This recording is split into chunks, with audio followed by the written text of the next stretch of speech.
본 방송에서 제공하는 투자 정보는 투자 판단에 대한 조언입니다.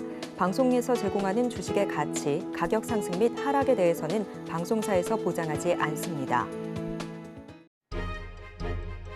실시간 정보 브리핑입니다. 짧게 끝난 PC 안도감, 주식 채권 달러 하락. 시장에 이목이 쏠렸던 미국 개인 소비 지출 가격 지수가 예상에 부합했습니다. 그러나 시장의 안도감은 오래가지 않았는데요. 상승세를 보이던 뉴욕 증시는 이익 실현 매물이 나오면서 하락세로 장을 마감했습니다. 국채 가격과 달러 역시 하락하며 마무리 지었습니다. 헤즈볼라 무장 드론 폭발로 이스라엘군 18명 부상. 이스라엘과 이란의 지원을 받는 레바논 무장정파 헤즈볼라 간 전면전에 대한 우려감이 짙어지는 가운데 헤즈볼라의 무장 드론이 폭발하며 이스라엘군이 부상을 입었습니다. 계속되는 공방 속에 이란의 개입을 통한 전선 확대 우려감도 짙어지고 있습니다. 더 커진 트럼프 리스크, 미국 인플레 치솟고 성장률 하락, 내년 경기 침체. 미국 대선을 앞둔 첫 TV 토론에서 조 바이든 대통령이 참패하면서 트럼프 리스크가 가시화되고 있습니다. 트럼프 전 대통령의 백악관 재입성 가능성이 높아지면서 주요국 경제에 미칠 파장에 대해 시선이 쏠리고 있습니다. 중국 본토 자금 65조 상반기 홍콩 증시로 재상승 견인할까? 올해 상반기에만 약 65조 원에 달하는 중국 본토의 자금이 홍콩 증시로 유입되며 시장을 상승했다는 분석이 나왔습니다. 이에 올 연말까지 자금이 유입될 경우 사상 최대 규모의 투자가 예상되며 기대감을 높이고 있습니다.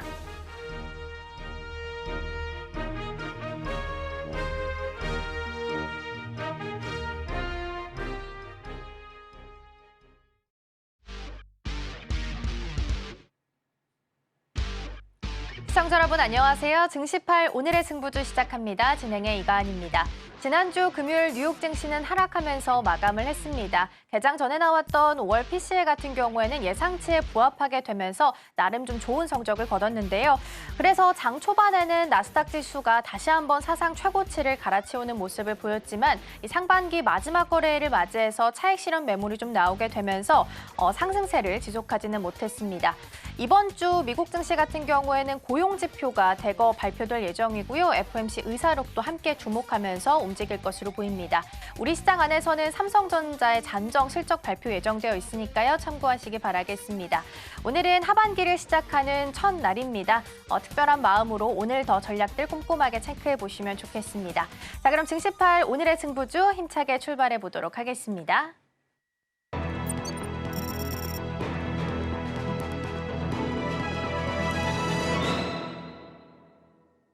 네, 안녕하십니까. 박종호 PD입니다. 자, 7월, 오늘 월요일이고 7월 1일입니다. 이제 하반기 시장이 시작이 됐습니다. 자, 우리 시청자분들 기운 내시고요. 금요일에 제가 계속 말씀드리지만 1회 1비할 시장이 아니다. 어쨌든 우리의 목적지는 어디요? 3천이죠. 3,000피. 이번에 이제 코스피가 올 연말에 3천을 갈 수 있을지 이제 우리 시청자분들 오늘의 승부주와 함께 가시면 되겠고요. 금요일 시장 간단하게 조금 브리핑을 해드리면은 결국에는 미 대선 토론회를 기대하면서 봤지만 역시나 기대했던 것보다는 예상했던 대로 됐죠. 바이든 대통령은 일단 많은 실망감을 안겨줬고요. 미국 국민들한테. 그다음에 트럼프 대통령은 역시 그 화려한 토론의 그 진행과 그다음에 이제 바이든 대통령을 무력화시키는 모습들. 그래서 이제 미 대선 토론회가 끝나고 여론조사 결과를 보니까요. 그 트럼프 대통령은 66%, 바이든 대통령은 33% 정도. 그러면서 이제 미 시장이요. PCE 지표가 이제 예상치에 부합하면서 이제 물가가 조금 안정된다는 느낌을 줘서 저도 장 초반에 봤거든요. 시장이 조금 강하게 움직이면서 금리도 좀 내려갔단 말이에요. 근데 이제 시장 자체가 지금 트럼프 대통령 후보가 당선이 됐을 때 리스크가 있잖아요. 그러한 리스크들 때문인지 몰라도 미국 시장 자체는 조금 조정하면서 마무리가 됐다. 그래서 우리 시청자분들이 그럼 도대체 트럼프 대통령이 되면 어떤 걸 조심해야 돼? 하시는 분들이 많잖아요. 근데 우리가 조금 곱씹어서 생각을 해보면은 저번에 트럼프 대통령이 당선이 됐을 때도요. 뭐 환율이 어떻게 올라갈 것이다, 어떻게 될 것이다 말들이 많았지만은 막상 트럼프 대통령이 당선이 됐을 때 생각보다 우려했던 것들이 그렇게 우려한 만큼 가지 않았습니다. 그래서 이번에도 우리가 트럼프 대통령이 당선이 된다 해서 뭐 정치 테마주처럼 이리 갔다 저리 갔다. 지금 상황에서는 어쨌든 트럼프 대통령이 우세하니까 당연히 트럼프 대통령 진영에서 뭐라고 그랬습니까? 우리는 석유 시출을 3배 이상 늘리고 전기차 판매에 대해서 그러한 정책들을 중단하겠다. 이런 말을 했었죠. 그래서 당연히 2차 전지가 또 조정을 받을 것이고요. 그거와 더불어서 이제 화석연료 쪽으로 집중하겠다고 했으니까 친환경 에너지 쪽이 좀 조정을 받겠죠. 그리고 또 하나, 우리나라가 조금 피해를 봐야 될 게 무엇이냐. 가격이 조금 예민한 부분인데요. 지금 우리나라가 반도체 기업들이 보조금 받아서 지금 미국에 진출을 하고 있잖아요. 근데 이 보조금 혜택이 줄어들 수가 있습니다. 이런 부분들이 있고 IRA법 우리 다들 그거에 대해서 민감하잖아요. 그거에 대한 얘기도 있을 것이고요.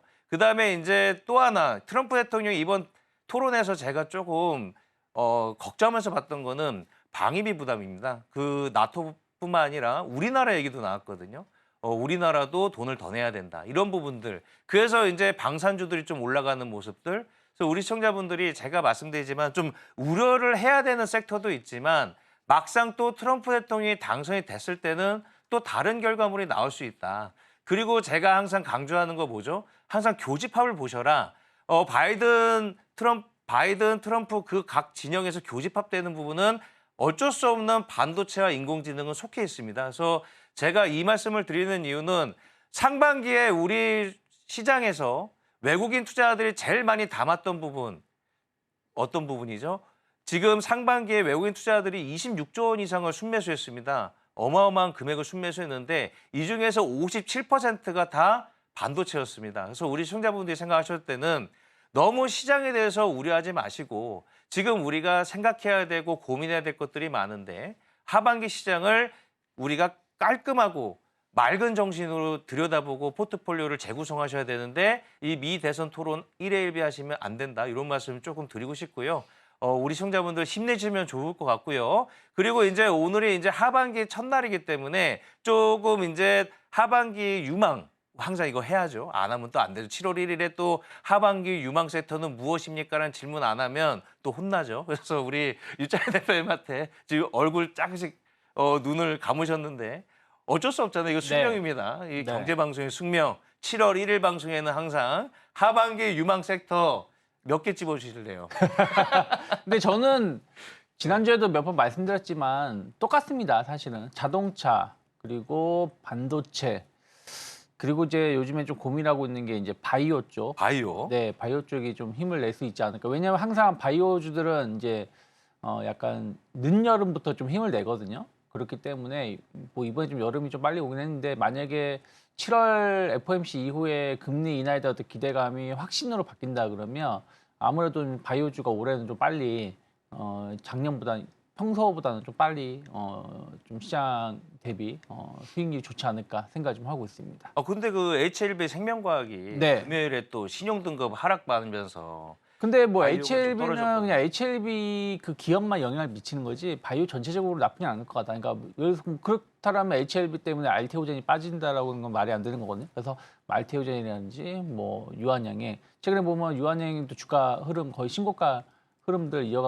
이어가려고 하고 있고요. 뭐 리가켄 바이오 같은 기업들. 그래서 전 바이오주들 의외로 7월 이후에 한 하반기에 힘을 낼 수 있지 않을까 생각하고 있습니다. 자, 유한양행 제가 그걸 여쭤본 이유가 네. 하나 빼내려고요, 종목. 네. 유한양행 그럼 좋게 보시는 거고. 네. 그다음에 이제 금요일 시장에서 저 PBR 또 밸류 프로그램 관련해 갖고 증권이랑 보험 쪽이 좋았단 말이에요. 네. KB금융하고 이런 종목들이 그때 김정규 전문가 얘기하셨고 우리 유찬희 대표는 네. 우리 은행 금융지주, 네. 얘기해 주셨고. 네. 자, 그러면 금융주나 이런 저 PBR주, 밸류 프로그램 관련주는 어떤가요? 그럼 저는 계속 좀 장기적으로 봐야 된다 생각을 좀 하고 있어요. 그러니까 저는 많은 분들이 뭐 언론 같은 거 보면 정부가 뭐 제대로 안 한다. 그리고 뭐 너무 강제성이 없다라고 표현을 하시는데 사실은 너무 우리가 급하게 볼 건 아니다.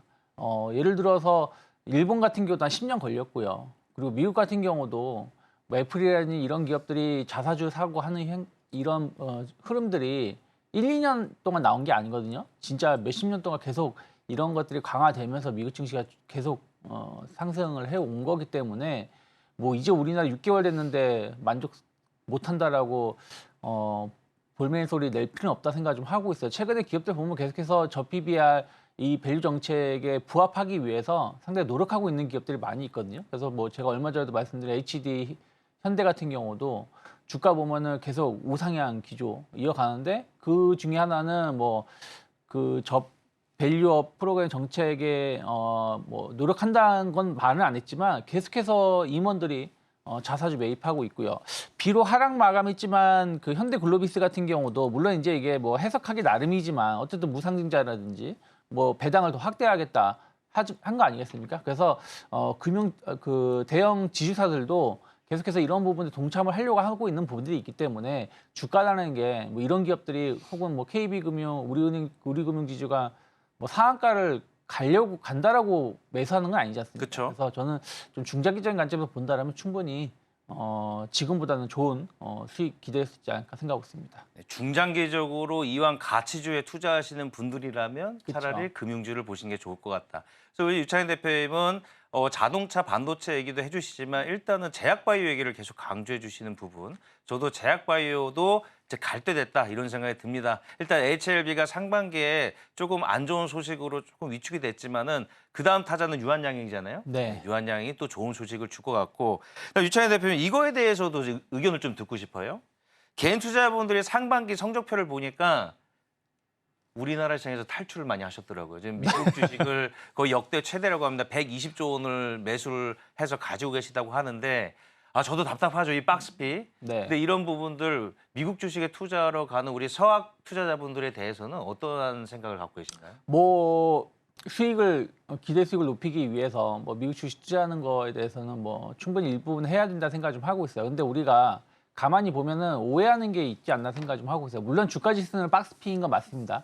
그런데 엔비디아 10배 올라올 때 우리나라도 이스페타시스 10배 올라왔고요. 한미반도체 한 12, 3배 올라왔고요. 그리고 뭐 마이크론 테크놀로지 저점 대비 올라온 거 비교해 보면 하이닉스가 더 많이 올라왔습니다. 그러니까 우리가 엔비디아만 보고서는 우리나라 왜 이렇게 못 가냐고 하시는데 사실은 엔비디아 올라올 때 반도체 관련된 종목군들이 비슷한 상승률을 보여준 기업이 많았습니다. 그런데 중요한 건 많은 투자자분들이 죄송하지만 2차 전지에 많이 물려 있다라는 거죠. 그러니까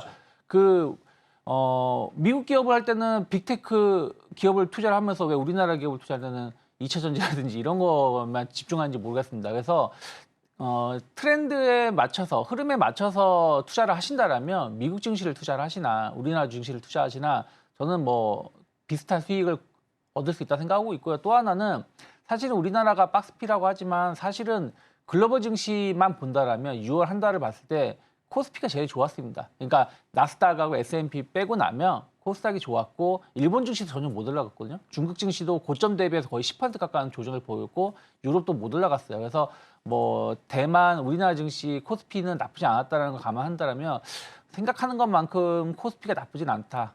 물론 코스닥은 약한데 사실은 미국 증시도 러셀 2000 지수 보시면 제가 몇 번 말씀드렸지만 전혀 못 올라갔습니다. 연간 수익률, YTD 수익률을 보면 마이너스예요, 아직까지도. 그래서 코스닥도 뭐 그런 거랑 비슷한 시장이라고 본다라면 꼭 코스피가 안 좋다라고 폄하할 필요까지는 없지 않나 생각하고 있습니다. 네, 좋은 말씀 감사드리고요. 어쨌든 유창희 대표님 3,000피 가능하다고 보시는 거잖아요. 저는 충분히 금리 인하라는 그 기대감이 확신으로 바뀐다라면 뭐 3,000피 뭐 그래봤자 200포인트거든요. 그렇죠. 네, 200포인트 정도는 충분히 갈 수 있지 않을까 생각하고 있습니다.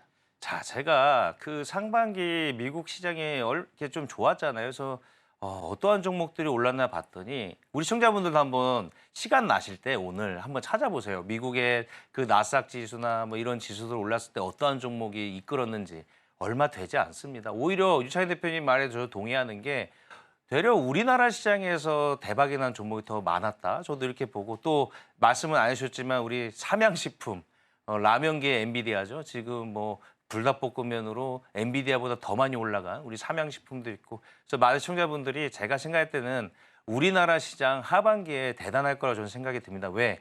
이제 숫자가 찍히고 있거든요. 그래서 2분기 실적이 이제 이번 주에 삼성전자 수요일에 실적 발표를 시작으로 또 시작이 되는데 숫자를 집중하시면 좋을 것 같고요. 힘내셨으면 좋겠고. 자, 김성규 전문가님. 네. 좀 시간 드렸습니다. 네. 하반기 유망 업종, 김정규 전문가 생각하시는 업종은 어떤 부분인가요?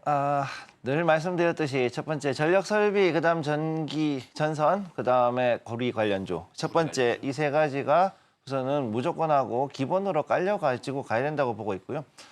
이제 앞으로 봤을 때 더욱더 큰 그 전력의 소모량이 늘어나고 수요가 늘어날 것으로 보고 있고 거기다가 굉장히 노후화된 전선이 많습니다. 기본적으로. 그러다 보니 그 노후 전선을 새로 가는 수요 플러스 신규로 갈아야 되는 새로 이제 증설해야 되는 그 수요 두 가지가 겹치다 보니까 앞으로 구리하고 그다음 전력 설비 전선은 앞으로 계속 갈 거라고 보는 거죠.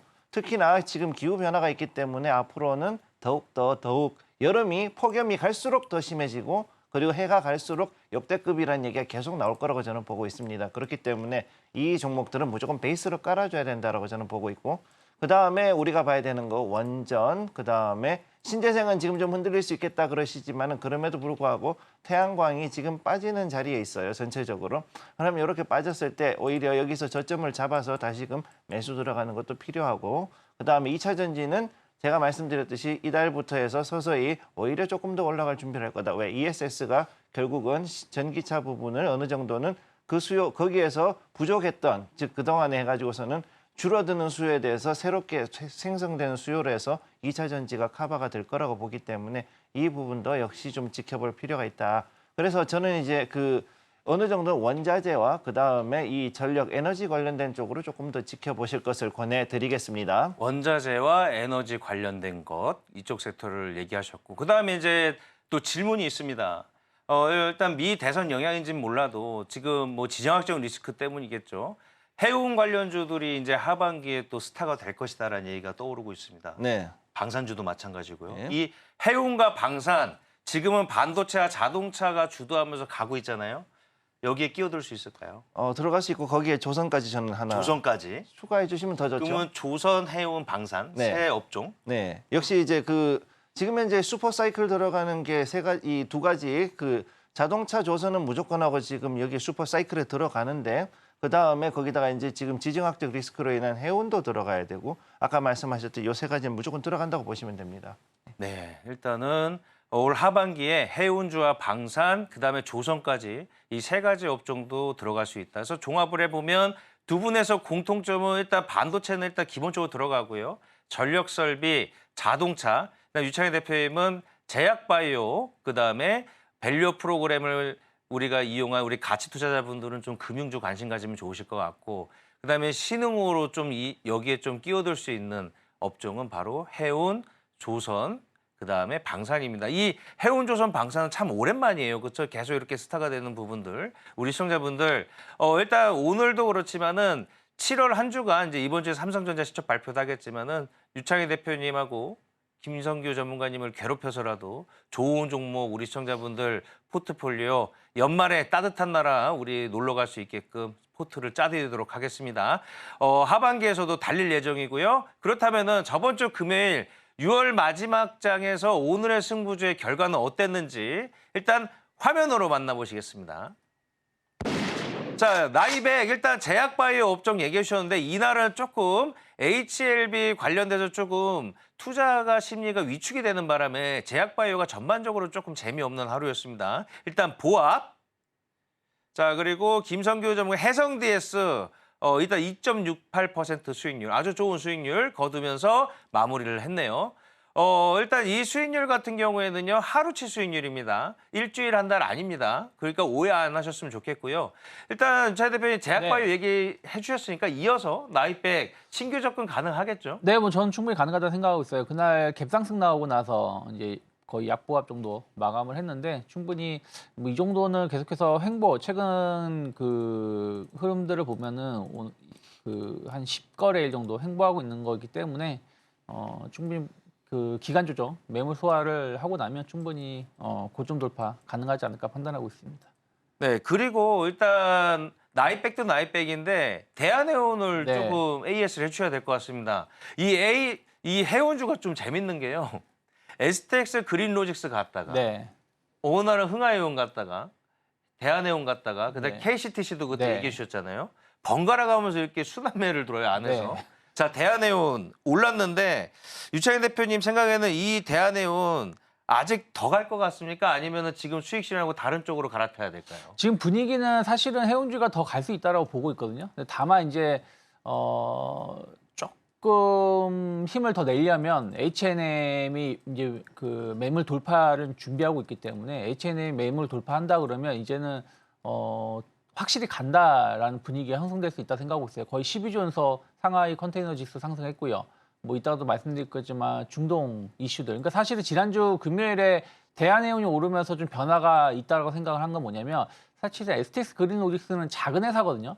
배도 별로 없고. 근데 그러한 기업이 좀 지난주 중반까지는 들썩들썩하다가 금요일에 대한해운이 움직였다는 얘기는 약간 중동 이슈에 좀 더 민감하게 반응한 것 같습니다. 그러면 아무래도 이제 좀 중대형 해운사들, 대형 해운사들이 반응을 할 가능성이 좀 높지 않을까 판단하고 있기 때문에 대한해운 지난번 1월달 고점이죠. 이제 도달한 건데 제가 이제 그 처음 말씀드린 거는 일단 배 그 매각 이슈가 있을 거라고 말씀드렸었고 그걸 주가가 올라왔을 때 한 절반 정도는 이익 실현하고 좀 지켜보자 말씀드렸었고요. 그리고 나서 이제 주가가 올라온 거기 때문에 지금부터는 더 간다라고 좀 볼 수 있지 않을까. 그래서 가면 갈수록 좀 비중 좀 줄이시되 조금 더 지켜보시면 좋지 않을까. 그래서 저는 일단 3,100원 정도까지는 조금 더 볼 수 있지 않을까 생각하고 있습니다. 오늘도 가능할 것 같은데요.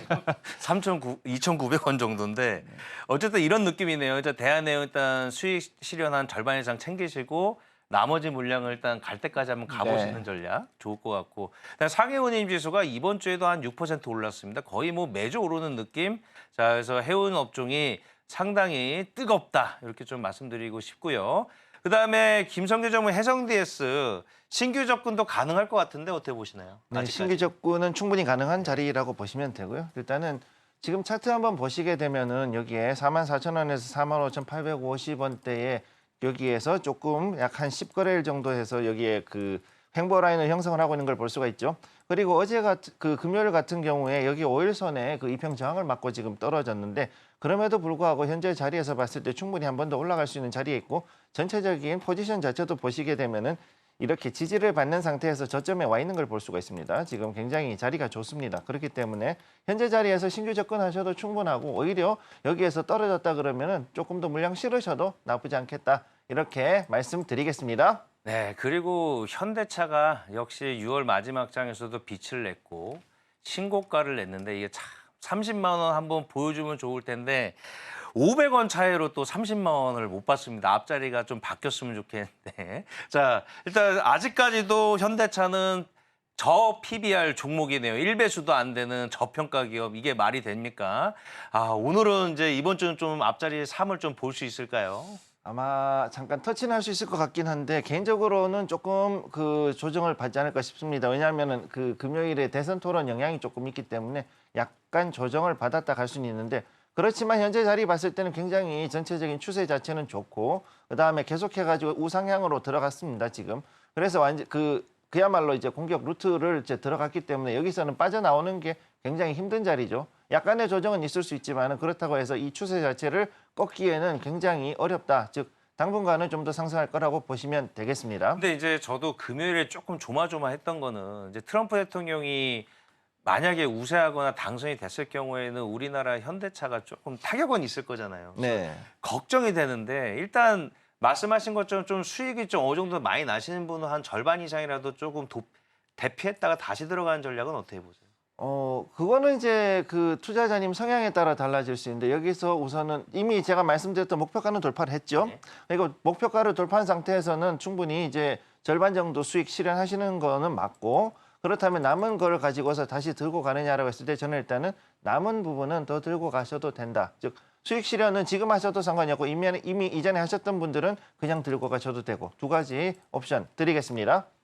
네, 알겠습니다. 근데 짧은 질문. 네. 현대차 타격은 있겠지만 인도 시장의 모멘텀으로 이거를 이겨낼 수 있다고 보시나요? 인도 시장보다는 미국 시장 때문에 저는 더 된다고 보고 있고요. 미국 시장이요? 네, 왜냐하면은 공장이 있거든요. 그러니까는 다른 건 몰라도 그 지역에서는 고용이 떨어지면은 대통령 지지율은 무조건 떨어집니다. 그런데 이제 그 지금 있는 조지아 공장이라든가 여러 가지 공장들이 있는데 거기에서 굳이 지금 이런 상태에서 타격을 줘서 자기 표가 떨어지기를 원하는 정치는 없죠. 그러니까 이런 부분은 오히려 조금 더 도움이 되면 됐지 이게 우리한테 타격이 되거나 그러지는 않을 거라고 보고 있습니다. 네, 지난주 금요일부터 주말 사이 있었던 이슈 함께 좀 짚어봤고요. 현대차 오늘 주가 흐름 또 어떻게 흘러가게 될지 함께 보시면 좋겠습니다. 먼저 오늘 시장 안에서 주목해볼 이슈들도 함께 체크해 보도록 하겠습니다. 어떤 내용 준비해 주셨을지 화면을 통해서 확인해 보시죠. 네, 먼저 우리 우창희 대표님은 이스라엘과 헤즈볼라 사이 전면전 준비해 주셨고요. 우리 김성규 전문가님은 드디어 부활하는 게임주 준비해 주셨습니다. 네, 먼저 우리 우창희 대표님과 함께 이야기 나눠보겠습니다. 중동 리스크를 또 준비를 해주셨는데 또 새벽 사이에 나온 기사 보면 헤즈볼라의 무장 드론 폭발로 또 이스라엘군이 부상을 당했다 이런 기사가 네. 전해지기도 했습니다. 진짜 전면전에 대한 위험성이 좀 높아지고 있는 것 같아요. 좀 계속 좀 높아지고 있는 것 같습니다. 뭐 지난주에도 제가 네타냐후 총리 관련해서 좀 여기저기 좀 전쟁 리스크가 확대되고 있다라고 말씀을 드렸었는데 사실은 지난주 후반에 그러니까 금요일이죠. 금요일에 해운주가 상승했었던 것은 미국에서 이제 분석을 해보니까 상당히 이른 시일 안에 그 이스라엘하고 레바논하고 완전 전면전 가능성이 높다라고 그 분석 보고서가 이제 뉴스에 나오면서 오전에 뉴스가 나오면서 해운주가 좀 급등을 했었던 거거든요. 일단 레바논 친이란 무단 단체 헤즈볼라하고 이스라엘하고 전면전 카운트다운이 지금 거의 계속 그 진행되고 있는 것 같아요. 그래서 그 가자 전쟁 작년 10월이죠. 10월인가 11월에 가자 전쟁 발발 이후에 이스라엘하고 레바논의 간에 우리는 이쪽의 뉴스를 매일 접하는 건 아니니까요. 크고 작은 무력 충돌이 계속 있었다라고 합니다. 그리고 이제 이것이 최근 들어서 전면전으로 지금 치닫으려고 하고 있고 6월 11일 이스라엘의 공습으로 헤즈볼라 최고위급 지휘관이 사망을 했었다라는 뉴스가 한번 나온 적이 있었죠. 그래서 이거 좀 크게 문제되는 거 아닌가 했는데 다행히 그때는 뭐 그다음에 후속적으로 어떤 반박은 없었는데 또 이스라엘이 26일에 레바논 남부 도시 나바티에를 폭격을 하면서 계속해서 좀 무력 충돌이 좀 확전되고 있는 분위기인 것 같습니다. 거기다 이제 헤즈볼라도 이스라엘 북부에 로켓 수십 발을 발사를 했다라고 하고 있고요. 그래서 바이든 대통령이 지금 이제 대선을 준비하고 있기 때문에 네타냐후 총리한테 조금은 좀 진정해서 웬만하면 좀 평화롭게 마무리하면 좋겠다라고 이제 계속 압박을 하고 있지만 네타냐후 총리는 계속 그냥 무시하고 있죠. 그러다 보니까 처음에는 미국이 무기를 엄청나게 지원을 했다가 지금은 일단은 무기 지원이 좀 끊긴 상황이라고 합니다. 또 그러다 보니까 네타냐후 총리가 엄청나게 또 반발을 하고 있고요. 아마 다음 달 정도에 다시 이제 무기 지원이 진행될 거라고 뉴스에 좀 나오고 있는데 어쨌든 미국으로서도 지금 두 개의 전쟁, 러우 전쟁 지금 3년이 넘도록 이거 해결하지 못하고 있고 그리고 이스라엘 관련해서도 지금 제대로 해결하지 못하고 있는 상황이다 보니까 골치 아픈 상황이 아닌가 생각을 좀 하고 있고요. 특히 이제 이번에 이러한 그 지난 주말이었죠. 이란 대통령 선거가 있었는데 전혀 예상하지 못했었던 결과가 나와가지고 지금 다음 주, 그러니까 이번 주죠. 7월 5일에 결선 투표를 지금 앞두고 있습니다. 근데 이 헤즈볼라의 이제 그 이란하고 레바논하고 이제 만약에 전면전을 치닫게 되면 문제점은 뭐냐면 사실은 레바논은 뭐 어떤 석유 시설이 없습니다. 그렇게 많지 않습니다. 그리고 뭐 이스라엘도 석유가 나지 않는 산유 국가가 아니죠. 그래서 뭐 유가에 대해서 아직까지는 큰 움직임이 없는데 이란이 헤즈볼라의 가장 큰 우방 지원 그 국가이기 때문에 이란이 만약에 전면전에 참전을 한다. 다행스럽게 이제 대통령 선거 결선 투표가 밀렸기 때문에 이번 주 금요일에 대통령 결선 투표를 하게 되고 특히 이제 약간 개혁파 후보가 그 1위를 한 거거든요. 물론 이제 다시 이제 결선 투표할 때는 어떻게 될지 모르겠습니다만은 그러면 조금은 달라질 수도 뭐 전국 상황이 좀 달라질 수도 있겠습니다만 그렇다고 해서 크게 달라질 게 있을까라는 저는 생각을 좀 하고 있어요. 그래서 대선 끝나고 나서 한 다다음 주가 상당히 이란의 어떤 그 입장 발표가 중요하지 않을까 생각을 좀 하고 있는데요. 만약에 이란이 정말로 그러니까 대선 투표 이후에 이란이 좀 전쟁 여기에 전면적으로 참여할 가능성을 만약에 입장을 표현한다. 지금도 계속 발언을 하고 있는 거거든요. 지금과 같은 상황이 더 진행이 되면 우리가 가만 좌지우지하지 않겠다라는 말들을 하고 있기 때문에 이러한 것들이 좀 확산된다라면 7월 증시 조금 트럼프 바이든의 그 토론 그리고 중동 이슈 이런 것들이 좀 증시에는 다소 좀 부담감으로 작용할 수도 있지 않을까 생각을 좀 하고 있습니다. 그래서 방산주들이 지난주 금요일에 상당히 좋았었는데 뭐 계속해서 이 지정화 리스크가 확대된다는 것은 조금 더 상승할 가능성이 좀 열려 있지 않을까 생각을 좀 하고 있고요. 그리고 해운주들도 어쨌든 이 홍해 사태가 장기전으로 간다라는 게 거의 확정된다라면 이게 우리가 이제 해운주들이 그동안 주가가 많이 못 올라갔었던 이유 중에 하나가 상하이 컨테이너 지수가 12주 연속, 11주 연속 상승한 건 맞고 홍해 사태로 인해서 계속 물동량이 좀 정체 현상을 띠는 건 맞지만 이것은 일시적인 것이다. 그래서 운임 가격은 다시 떨어질 것이고 물론 이제 뭐 연초 가격 뭐 한 700포인트대로 떨어지진 않겠지만 다시 떨어질 것이고 홍해도 뭐 해결이 되면 이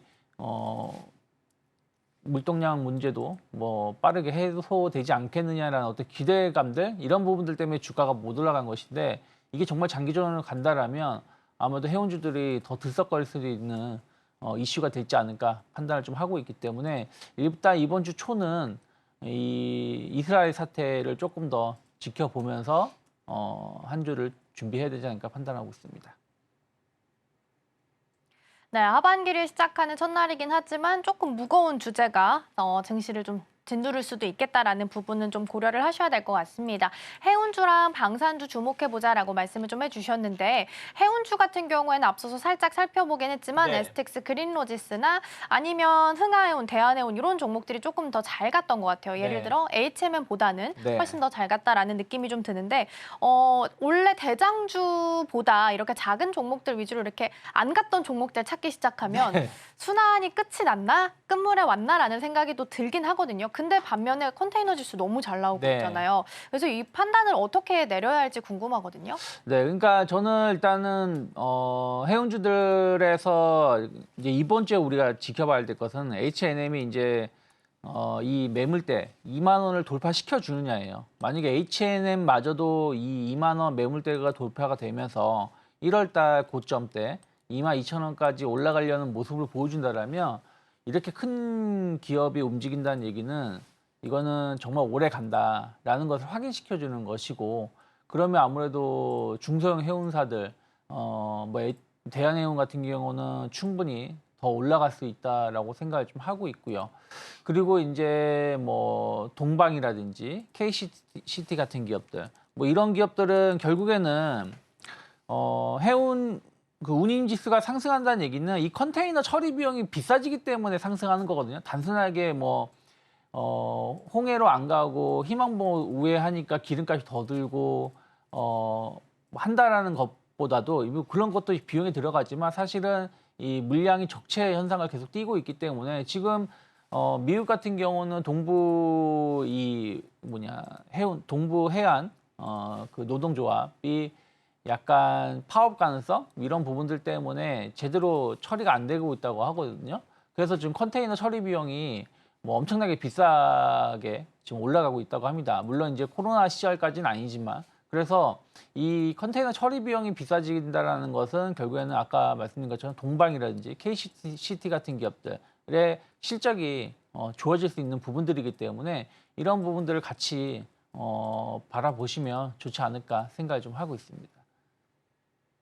그럼 전문가님 HMM이 2만 원을 돌파하는지가 포인트다라고 말씀을 해주셨는데 그러면 아직 주가의 실적이 많이 반영이 안 된 상태다라고 했을 때 신규 매수를 지금 들어가는 것과 2만 원 돌파를 확인하고 들어가는 것과 어떤 것이 조금 더 좋은 전략이 뭐 될까요? 지금이나 뭐 별 차이 없다 생각하고 있어요. 지금 19,630원이기 때문에 사실 H&M 같은 경우는 계속 그 이 자리에서 한 달 정도 넘게 지금 돌파하려다가 조금 떨어지고 돌파하려다 떨어지고 있는데 최근에 주가 흐름을 보면 한 일주일 정도, 한 2주 가까이 한 19,000 중심으로 행보하고 있는 부분들이기 때문에 충분히 지금부터는 모아갈 수도 있다. 뭐 물론 이제 대신에 좀 주가 변동성은 대비해야 되겠습니다만은 제가 보기에는 한 18,000원이 크게 이탈하지 않는다라면 한 번 정도는 조금 모아가면서 한번 승부를 걸 수도 있지 않을까 생각하고 있습니다.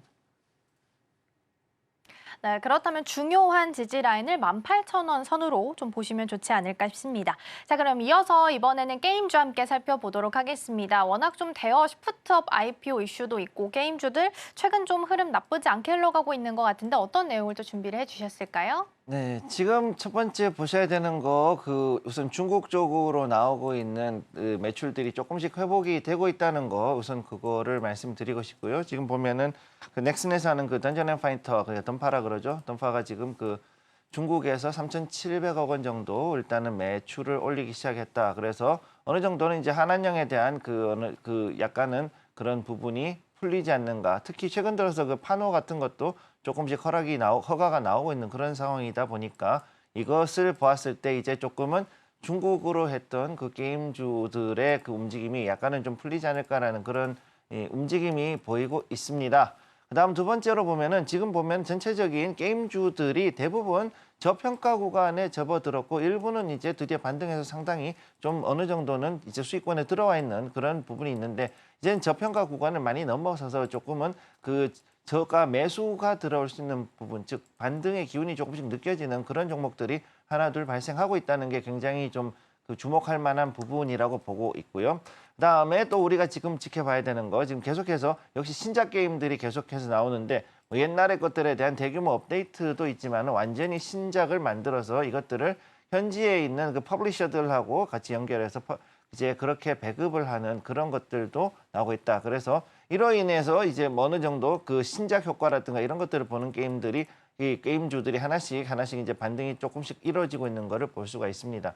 그래서 거기에 맞춰가지고 지금 현재 국회에서도 이제 22대 국회가 들어왔는데 여기 관련돼서 게임법도 지금 현재 계속해서 발의를 지금 하고 있고 여기에 대해서 특히 이제 그 여러 가지 K 콘텐츠 중에서 이제 G스타에 대해서 이제 육성을 하겠다라는 이런 대책이 좀 나오고 있는 이런 모습들도 볼 수가 있고요.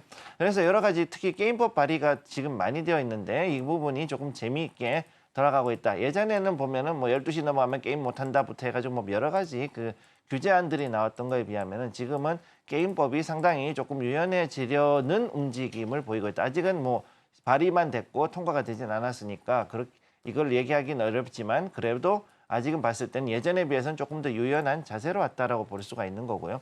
그다음에 지금 여기에서 이제 하반기가 되었을 때 또 IPO가 또 들어가는 것들 특히 이제 그 시프트업 같은 이런 게임 종목 같은 경우는 앞으로 이제 조 단위로 시총이 갈 수도 있지 않을까 해서 이런 부분에 대한 것들 특히 이제 그 최근 들어가지고 시프트업이라든가 다른 그 여러 그 게임 종목들의 IPO들이 대기를 하고 있죠. 그동안에는 게임주들이 하면은 흥행이 안 된다 그래서 사실상 안 들어갔던 경우들이 많았는데 최근 들어서 이제 이게 서서히 풀리고 있다는 것으로 봤을 때도 나쁘지 않다라는 그런 느낌을 받고 있습니다. 그래서 이제 근데 지금 여기서 우리가 봐야 되는 거는 이게 화장품하고 상당히 비슷한 움직임을 가고 있죠. 대표적인 한한령으로 두들겨 맞았던 부분이 우선은 그 화장품주들이 그래서 매출이 확 줄어들고 그로 인해 가지고 주가가 엄청나게 빠졌다가 최근 들어 반등하고 있는데 게임주도 역시 비슷한 모습을 보여주고 있습니다. 그리고 여기에 이제 보면은 특히나 재밌는 것이 일부 종목들 특히 크래프톤 같은 경우에는 이전에 저점을 잡고 나서 서서히 지금까지 아주 완만하지만 꾸준한 추세로 지금 반등이 들어와서 거의 30만 원대를 바라보고 있는 그런 부분도 있고 그 이외에도 또 지금 보면은 크래프톤에서는 이제 신작을 만드는데 하나의 이게 재밌는 게 여기는 배틀그라운드 하나만 가지고서 그냥 끌고 가다가 최근 들어 가지고서 여기에 조금 더 그 뭐라 그럴까요? 이 게임 자체에 대해서도 조금 더 고도화하고 그렇게 해가면서 좀 더 확장해가는 이런 모습을 보여주는 것들을 보았을 때는 이제 지금까지 해가지고서는 중국향이라든가 아니면은 어떤 그 하나의 게임만 가지고 끌고 가던 그런 옛날에 NC소프트가 리니지 가지고 끌고 가던 그런 스타일하고는 좀 많이 다른, 그리고 글로벌적인 그런 퍼블리싱을 위주로 가는 그런 것들을 보시면 되겠습니다. 시프트업 IPO가 지금 시장 안에서 화두가 되고 있지 않나 싶습니다. 2대 주주가 중국 안에서 최대 게임사인 텐센트의 자회사 에이스빌인데요. 그렇다면 전문가님, 이게 만약에 계속 2대 주주가 유지가 된다면 중국 쪽에서의 진출이 조금 더 쉬워질 수 있을까요? 저는 그렇게 보고 있고, 지금 현재 게임주들 같은 경우에 이제 그 리저널 퍼블리셔, 그러니까 지역 퍼블리셔들을 적극적으로 활용하는 쪽으로 지금 돌아가고 있다 보니까 아무래도 앞으로 이제 이런 부분들, 특히 이제 그 지역에 있는 퍼블리셔들이 앞으로 좀 더 많이 움직일 수 있지 않을까, 그런 느낌을 좀 받고 있습니다. 따라서 이런 부분으로 봤을 때 이제 당연히 중국 쪽에 대한 매출도 어느 정도는 회복이 좀 될 수 있지 않는가, 그렇게 보고 있습니다. 네, 그렇다면은 바로 제가 갑자기 나타나셔서 깜짝 놀라셨죠? 자, 승부주가 제가 궁금해가지고 제가 오늘 오픈을 해보도록 하겠습니다. 자, 그러면은 이제 오늘의 승부주, 게임주와 해운주 어떤 것들이 나올까요? 자, 화면으로 만나보시겠습니다.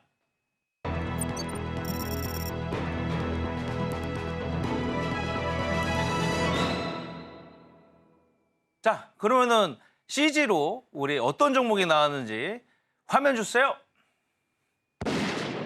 네, 유창희 대표님, 조선주가 나왔네요. 삼성중공업 나왔고요. 방산주 개념으로 일단 나오신 것 같고요. 김정교 전문가님, 이제 검은 사막에 힘이 있는 뻐러비스 지금 가지고 오셨네요. 자, 그러면 유창희 대표님, 삼성중공업 일단 저번 달에 러시아 관련된 이슈가 좀 있었습니다. 네. 이슈가 좀 있었는데 네. 자, 그러면 궁금하네요. 어떤 이유로 오늘 또 이스라엘 관련된 얘기로 시작해서 삼성중공업으로 가셨는지. 네. 일단은 만약에 이제 이스라엘 사태가 좀 네. 문제가 된다라면 유가가 조금 반응을 좀 할 수도 있고요. 그러면 또 이제 LNG 천연가스도 동반해서 상승할 수 있지 않을까 생각을 좀 하고 있습니다. 어쨌든 지금 LNG의 천연가스의 어떤 중요성이 이제 데이터 센터 때문에 전력이 부족해지면서 좀 커지고 있지 않나 판단을 좀 하고 있기 때문에 그런 것을 좀 주목해 보시면 좋고요. 일단은 신조선가가 계속해서 최고가 수준에 근접하고 있습니다. 최근에 기록한 게 187.24인데요. 올해 역대 최대 신조선가를 경신했는데 역대 최고가는 191일 정도였어요. 그러면 거기에 이제 올해 연말 정도 되면은 이걸 돌파할 가능성이 높다라고 평가를 좀 하고 있습니다. 그 이유 중에 하나는 주요 조선사들의 도크가 꽉 차 있다라는 거죠. 한 3, 4년치 일감이 꽉 차 있는 상황이고 그러한 바탕으로 상당히 좀 그 정상 가격, 좀 비싼 가격으로 새로운 배를 건조를 지금 수주를 좀 받고 있다는 부분들이 조선가가 내려가고 있지 않다라고 보시면 되겠고요. 또 하나는 계속해서 그 조선 업황이 호황세가 유지가 되고 있습니다. 그러니까 아무리 우리가 비싸게 배를 수주하려고 해도 물량이 없으면은 그 가격은 떨어질 수밖에 없는 것인데 지금 유조선에서 뭐 LNG선, 뭐 LNG선에서 뭐 메탄올선 이렇게 계속해서 새로운 배 주문이 많아지고 있는데 또 하나는 컨테이너선입니다. 최근에 현대중공업이 그룹이 컨테이너 수주를 꽤 많이 했다라는 소식도 나오고 있거든요. 그래서 이 컨테이너선의 어떤 수주가 꾸준히 나오고 있다는 부분들을 계속해서 주목하실 필요가 있지 않을까 생각을 좀 하고 있고요. 올해 주요 조선사 올해 목표치 상당 부분 한 80% 가까이를 이미 달성을 한 상황이고요. 최근에 삼성중공업을 계속 주목해야 되는 것 중에 하나는 얼마 전에 이제 캐나다 부유식 액화천연가스 생산 설비 건조를 최종적으로 확정을 했는데요. 이게 중요한 건 뭐냐면 LNG 제화기 시장이 앞으로 좀 중요해질 수 있다는 겁니다. 그렇기 때문에 이 시장에 대해서 삼성중공업이 상당히 높은 기술력을 가지고 있다는 거 우리가 좀 매력적으로 볼 수 있고요. 또 하나는 대왕고래 프로젝트가 어떻게 될지 모르겠지만 만약에 정말로 거기에 천연가스가 있다. 그러면은 아마 이 제화기 설비로 가스를 이동할 가능성이 좀 높다라고 보고 있기 때문에 그런 것도 저는 삼성중공업이 어떤 수혜를 입을 수 있다 생각하고 있고요. 또 원화 약세에 대해서 2분기 호실적에 대한 어떤 기대감들이 좀 있죠. 그래서 그런 거 본다라면 아까 말씀하신 것처럼 약간 러시아 소송이 좀 있습니다. 이게 4조 원짜리 소송이 좀 있는데 이거는 너무 걱정할 필요는 없다 생각 좀 하고 있어요. 이게 왜 그러냐면 이게 갑자기 나온 건 아니고 러우 전쟁이 발발을 하면서 러시아 선사하고 어떤 문제가 있으면서 이 부분들 때문에 계약이 해지된 것이고 여기에 기책사유가 삼성중공업이 전 없다라고 생각 좀 하고 있습니다. 물론 이제 국제 사법재판소 가서 결정을 받아야 되겠지만 뭐 그 재판소가 물론 이건 저의 내피셜이기 때문에 너무 뭐 감정적으로 표현한다고 할 수 있겠습니다만은 러시아 편을 들 가능성은 저는 없지 않을까. 물론 현재 상황에서는. 그래서 그런 걸 감안한다라면 그 부분은 이미 주가에 좀 선 반영되었다 생각하고 있고요. 오히려 이제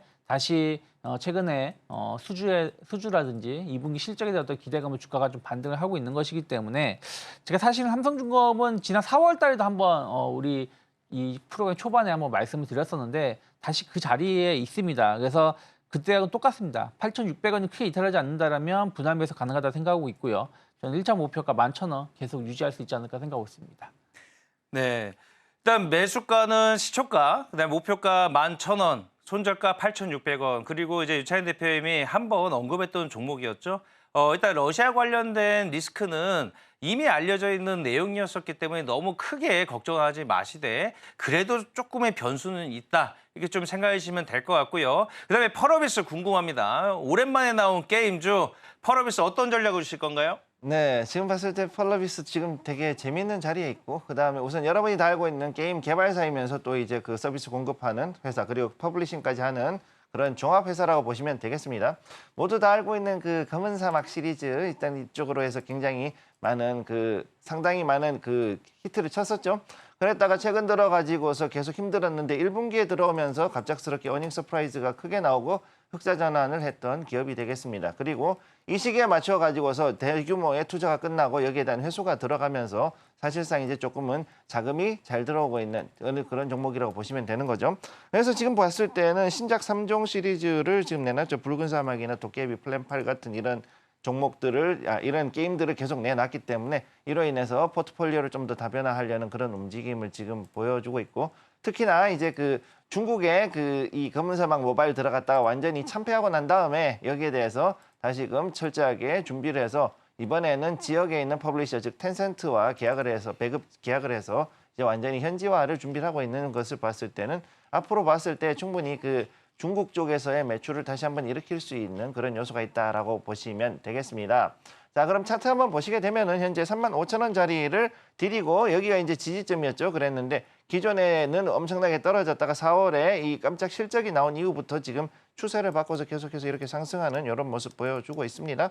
그리고 최근 며칠은 조금 횡보하고 있었지만은 그럼에도 불구하고 제가 봤을 때 이 종목 충분히 앞으로도 위로 상승할 여력이 있다라고 지금 보고 있기 때문에 오늘 44,150원 시초가를 보았을 때 조금 이 목표가 좀 높게 잡았습니다. 6만 원까지 갈 수 있다고 저는 보고 있어서 상당히 높게 6만 원까지 일단 여기에 목표가 제시를 해드리고 그 다음에 여기에서 이제 손절한다 그러면은 우선은 38,000원대까지 우선은 손절을 라인을 잡아주신 다음에 여기에 지지대 35,000원까지 기다렸다 다시 한번 접근하실 것을 권해드리겠습니다. 네, 종목이 근데 펄어비스가 하나 걱정되는 거는 검은 사막이 아까 말씀해 주신 한번 참패를 했잖아요. 네. 이번에도 좀 걱정은 되는데 그 변수 만약에 하면은 리스크 관리를 조금 짧게 잡아야 되지 않을까요? 물론 걱정은 이제 됩니다. 물론 그럴 수는 있어요. 지금 현재 봤을 때 배급 회사가 이제 텐센트니까 이번엔 좀 믿어도 되지 않겠냐 그랬는데 문제는 이제 여기에서 여러분들이 걱정하는 거는 중국형 펄러피스 중국의 향의 검은 사막이 우리가 하는 거하고 완전히 다른 거 아니냐 이래 가지고서는 영 이상한 게임이 되지 않을까 상당히 걱정하시는 분들이 많을 것 같다는 거죠. 그런데 이제 중요한 거는 뭐냐면은 매출이 나와야 된다는 겁니다. 즉 여기서는 뭐냐면 지금 현재 펄러비스의 입장에서는 뭐 약간의 전체적인 오리지널리티가 깨지더라도 우선은 가장 그래도 내놓을 수 있는 타이틀이 검은 사막이기 때문에 이것을 통해 가지고 중국에다가 약간은 오리지널리티가 벗어나는 한이 있더라도 그렇게 해서 매출을 내겠다는 거기 때문에 제가 봤을 때 2분기, 3분기, 즉 이 하반기에 들어왔을 때 어느 정도 실적이 찍힌다 그러면 충분히 여기에서는 목표가까지 올라갈 수 있다 이렇게 보고 있습니다. 네, 감사합니다. 자, 우리 이제 시간이 이제 다 됐습니다. 이제 마무리해야 될 시간이 다 됐고요. 일단 오늘의 승부주에 대한 결과는 이따가 3시죠. 오늘장 내일장 방송에서 공개가 되니까요. 많은 분들 참여해 주시면 시청해 주시면 좋을 것 같고요. 자, 그럼 저는 이제 가은 MC한테 바톤을 넘기겠습니다. 네, 오늘 2가지 승부주 함께 확인해봤고요. 저희는 마치기 전에 오늘 방송의 핵심 내용 다시 한번 화면으로 정리해보도록 하겠습니다. 네, 먼저 우리 유창희 대표님과 함께 이스라엘 헤즈볼라 전면전 카운트다운 들어갔다라는 내용 짚어봤고요. 해운주와 방산주 주목해보시면 좋겠습니다. 우리 김성규 전문가님과 함께 게임주 저평가 구간에 진입했다라는 내용 짚어봤으니까요. 반등 가능성도 함께 보시면 좋겠고요. 오늘의 승부주로는 삼성중공업 그리고 펄어비스 꼽아주셨습니다. 네, 저희가 방송 중에 제공해드린 정보는 투자 판단을 위한 조언일 뿐 해당 종목의 가치와 수익률은 보장하지 않습니다. 저희는 잠시 후 증시 구로 돌아오겠습니다. 시청해주신 여러분 고맙습니다.